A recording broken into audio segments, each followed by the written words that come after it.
আসসালামু আলাইকুম, সবাই কেমন আছেন? আশা করছি আল্লাহর রহমতে সবাই অনেক ভালো আছেন।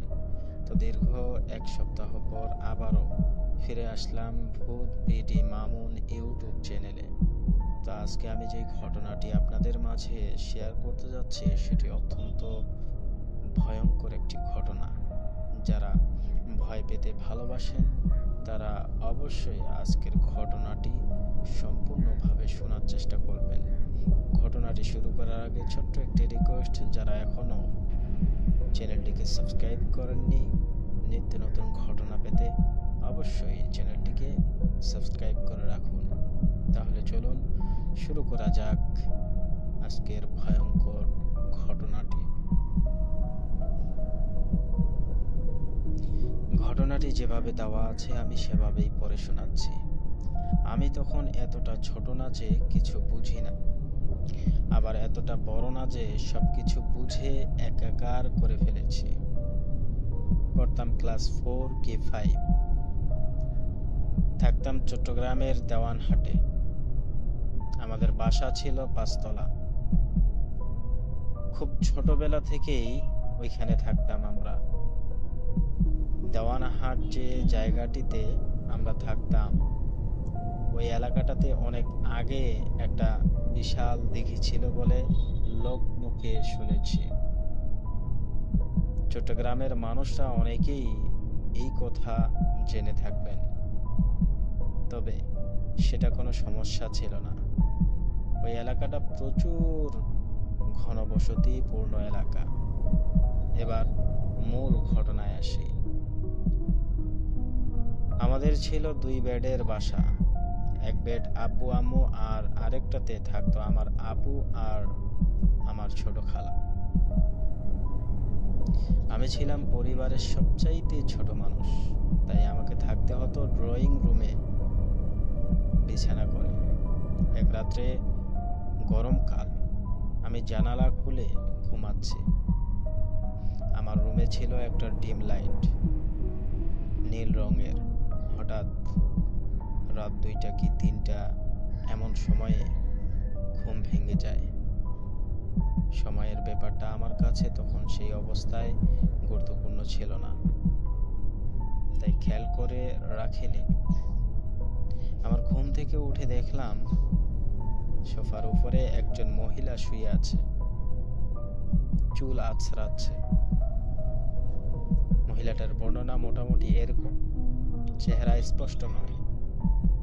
অবশ্য আমি অতটা খেয়াল করে দেখেছিলাম তাও নয়। চুলগুলো লম্বা, আঁচড়ানোর সময়ে চুলটা সোফা থেকে নিচ পর্যন্ত গিয়ে ঠেকেছিল। আমাদের সোফাটা বসার স্থান ভূমি থেকে প্রায় 1.5 ফুট উপরে হবে। শুয়েছিল সোজা হয়ে, এক পাশে চুল ছড়ানো। বাইরের পাশে, যে পাশে বসলে পা থাকে, ফ্যানের বাতাসে কিছু চুল বাতাসেও উড়ছে। পরনে নীল রঙের শাড়ি, হয়তো সেটা নীল দেখাচ্ছিল ডিম লাইটের আলোতেই। আমি এসব ব্যাপার লক্ষ্য করলাম বলতে এটা এমনিতেই নজরে চলে আসে। আমি ব্যাপারটা নিয়ে কোনো প্রকার বিচলিত হইনি ওই মুহূর্তে, কারণ ঠিক সেই মুহূর্তে আমার মনে হয়েছিল এটা আমার খালামণি।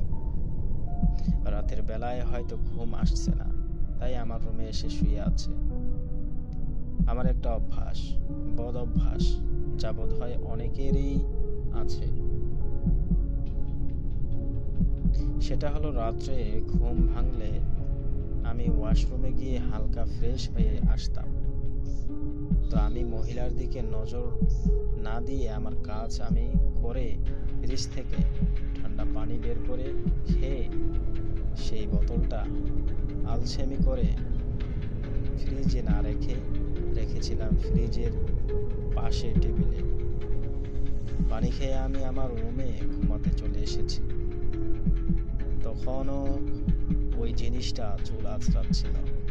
আমার মাথায় তখন কিছুই খেলা করেনি। আমি শুধু ওইটাকে আমার খালামণি ভেবে খুব স্বাভাবিক চিন্তা ভাবনাই করছিলাম। রুমে ঢুকে খুব স্বাভাবিকভাবেই তার দিকে ভালো করে না তাকিয়ে জিজ্ঞেস করলাম, আপনি এখানে কি করেন? উনিও অনেকক্ষণ পর ক্ষীণ কণ্ঠে, যেটা আমার খালার কণ্ঠ না, বললেন, কিছু না, এমনি শুয়ে আছি। আমি কণ্ঠের ব্যাপারটা পাত্তা দিলাম না, কারণ তখনও আমার প্রচণ্ড ঘুম পাচ্ছিল। আমি ঘুমাতে গেলাম। খুব ভোরে আমার ঘুম ভাঙলো সেদিন, এবং সাথে সাথেই আমার মাথার মাঝে ঝড়ের বেগে কিছু ব্যাপার খেলে গেল। সেগুলো বলার আগে যারা শুনতেছেন তাদেরকে কিছু কথা জানা প্রয়োজন। তা হলো, আমাদের বাসার চারিপাশে ছিল অনেক লোহার কারখানা। তাই খুব সকাল সকাল সেখানে কাজ শুরু হয়ে যেত। আর আমার রুমটা বারান্দার সাথে থাকতে সকালে এই আওয়াজে ঘুমাতে পারতাম না। তাই আমি আমার রুমের দরজা ভিতর থেকে বন্ধ করে ঘুমাতাম, যেটা সেদিনও করেছিলাম। এবং ঠিক তখনই মনে পড়ল যে আমি আমার রুমের দরজা খুলেই রাত্রে ওয়াশরুমে গিয়েছিলাম এবং এসে ঘুমানোর আগে সেই দরজা বন্ধ করেই ঘুমিয়েছিলাম। কিন্তু এই ব্যাপারগুলো ওই সময়ে আমার মাথায় কিছু আসেনি। আমি সাথে সাথে সোফার দিকে তাকালাম, কেউ নেই।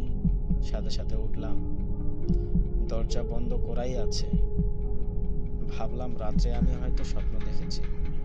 তখনও আমার ঘরের কেউ ঘুম থেকে উঠেনি।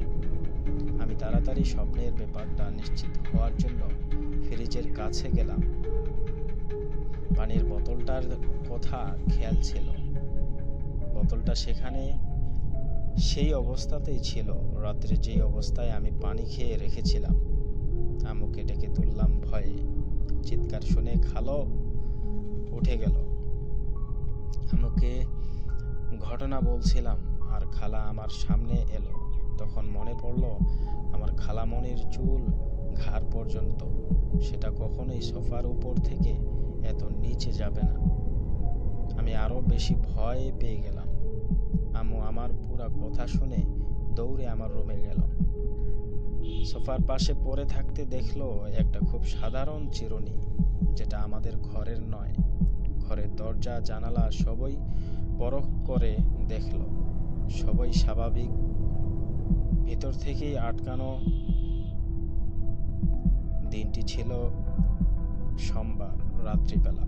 দিনটির কথা বললাম কারণ ঠিক এই দিনেই আমার জীবনে সেই রুমেই আরো অনেক ঘটনা ঘটেছে, যা আমি পরবর্তীতে, যদি এই ঘটনাটি ভালো লাগে, পরবর্তীতে আমার জীবনের সেই ঘটনাগুলো আপনাদের মাঝে শেয়ার করব। তো আজকের ঘটনাটি এই পর্যন্তই ছিল। যদি আপনাদের কাছে ভালো লেগে থাকে তাহলে অবশ্যই একটি লাইক করবেন। চ্যানেলে নতুন থাকলে সাবস্ক্রাইব করে রাখবেন।